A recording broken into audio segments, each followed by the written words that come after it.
او ہوش میں آ جاؤ، یہ زندگی دھوکہ ہے، یہ دھوکہ ہے، یہ مچھر کا پر، یہ دھوکے کا گھر، یہ مکڑی کا جالا۔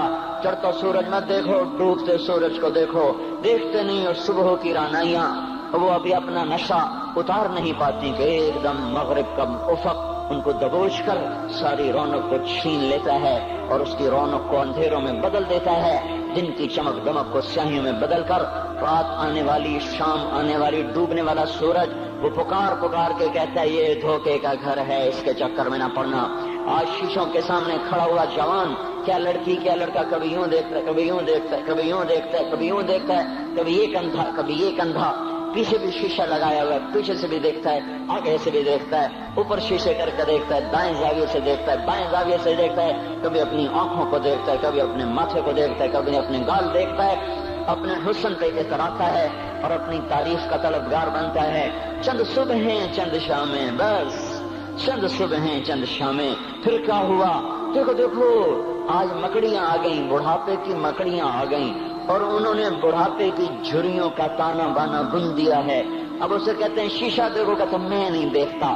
آج وہ شیشہ دیکھنے کی سکت نہیں مجھے شیشہ نہ دکھاؤ، یہ میں نہیں ہوں، یہ میں نہیں، یہ تو ہی ہے۔ نہیں میری تو بڑی جوانی تھی، بڑا حسن تھا، میں تو وقت کی زلیخا تھی، میں تو وقت کا یوسف تھا، تو آج دیکھ تو صحیح تیرا ہی چہرہ ہے۔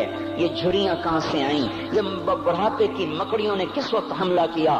تو نے تو بڑے زور لگائے تھے کہ بڑھاپا نہ آنے پائے، چہرے کی رونق نہ جانے پائے، لاکھوں قسم کے تم نے میک اپ کے سامان خریدے اور کن کن مشقتوں سے تو نے اپنے جسم کو سنوارا بنایا، پر تو آج اپنا چہرہ کیوں نہیں دیکھتا؟ آج نظریں وہ نظریں ہرنی جیسیاں، اس کی تو ہرنی جیسیاں، آج وہ آنکھ کا پپوٹا ہی نہیں اٹھ رہا، آنکھ اٹھنے سے انکار کر رہی ہے، آنکھ اٹھنے سے انکار کر رہی ہے، اور اس کی تو بڑی ناز و انداز والی چال ہے، اور آج اس سے قدم نہیں اٹھائے جا رہے، آج اس کو ویل چیئر پہ بٹھایا جا رہا ہے۔ وہ مجھے نصر اللہ بٹ ملا، پہلے فلموں میں کام کرتا تھا، اب تو ماشاءاللہ 3 چلے لگے، بڑی داڑھی، تو یہ اس زمانے میں، ہمارے زمانے میں فلموں میں کام کرتا تھا، تو کہنے لگا میں 3 من کی بوری کو یوں اٹھا کے پھینک دیتا، 2 انگلیوں میں پکڑ کے یوں اٹھا کے پھینک دیتا تھا، آج مجھ سے خود زمین سے اوپر اٹھا نہیں جا رہا ہے۔ ہاں یہ میرے بھائیو، آنے والی صبح اور شامیں وہ ہمیں اپنے چہرے ہمیں اوپرے نظر آتے، نہیں میں نہیں، تو ہی ہے۔ میری جوانی کہاں گئی؟ اسے دنیا کھا گئی۔ میری رونقیں کہاں گئی؟ اسے دنیا لے گئی۔ میرا حسن کہاں چلا گیا؟ وہ شام کے ساتھ ڈھل گیا۔ میری جوانی کہاں چلی گئی؟ وہ ڈھل گئی رات کے ساتھ، شام کے ساتھ۔ یہاں کا ہر پھول کھلنے نہیں پاتا کہ وہ مرجھا جاتا ہے، بہار آنے نہیں پاتی کہ خزاں کے تھپیڑے سے دھکا دے کر درختوں کو ننگا کر دیتے ہیں، مسکراہٹیں آ نہیں پاتی کہ آنسوؤں کی رمجھم برسات شروع ہو جاتی ہے، خوشیاں آنگن میں قدم پہلے رکھتی ہیں اور غم آ کر اس کو دھکا دے کے وہ جا کے پھینکتے ہیں۔ ان کا آنا بعد میں ہوتا ہے، غم پہلے سے آ کر ایک مار کے اٹھا کے وہ پھینکتا ہے۔ کہیں شادیوں کے نغمے نہ سنا کرو، جاؤ رونے والیوں کے نوحے سنو، ناچنے والیوں کے گانے نہ سنو، بین کرنے والیاں ان ماؤں کے بین سنو جن کے جوان لال ان کی آنکھوں کے سامنے میت بن کے پڑے ہوتے ہیں، ان عورتوں کے نوحے سنو جن کے جوان خامن ان کے سامنے چھوٹے بچے چھوڑ کے جا کر قبر کا سفر شروع کر رہے ہوتے ہیں، ان باپوں کے جا کے ان کی غم گیز داستانیں سنو میرے بھائیو، جو خود کہتے تھے یا اللہ مجھے موت دے دے، وہ بیٹھا سسک رہا ہے، اور جوان بچہ کندھوں پہ اٹھا کر وہ قبر میں لے جایا جا رہا ہے۔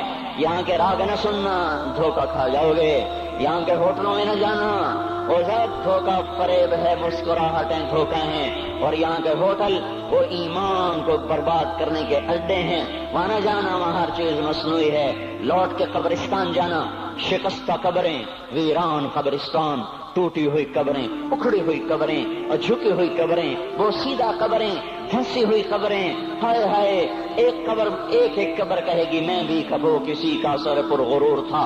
میں میانی شریف کے قبرستان سے گزر رہا، ایک جگہ فاتحہ پڑھنے جا رہا، میں قبرستان کے درمیان سے گزرا تاکہ قرآن پڑھتا ہوا دائیں بائیں سب کو ایصال ثواب کرتا جاؤں۔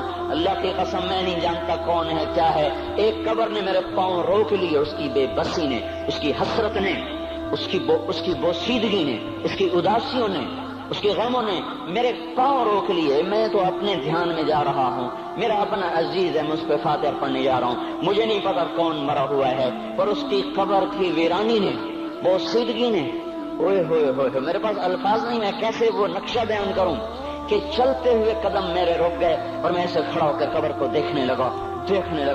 اور میں بے شک مجھے یوں لگا جیسے قبر کا ایک ایک ذرہ کہہ رہا ہو, ادھر بھی کچھ پڑھتے جاؤ, یہاں کوئی کبھی نہیں آیا.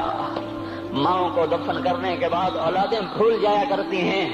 ماؤں کی گود میں برسوں کھیلنے کے بعد پھر یاد میں نہیں رہتا کوئی ماں تھی.